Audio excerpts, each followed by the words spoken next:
Welcome to Outrunning Ordinary. And on today's agenda, we're going to clean this wood pile with Sunny's backhoe. And later, we plan to have a fire with it. We're peeling So out. let's get started.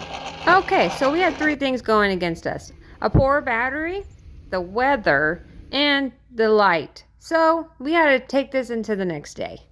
And Mom called reinforcements, aka Dad and the dozer. Sunny and I started the job, and Dad and the dozer finished the job.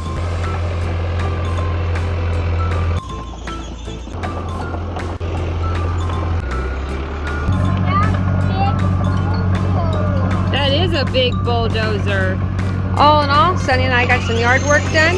Dad helped as well. And now we have a clean front yard. Thank you for joining us here at Outrunning Ordinary. And don't forget to like and subscribe.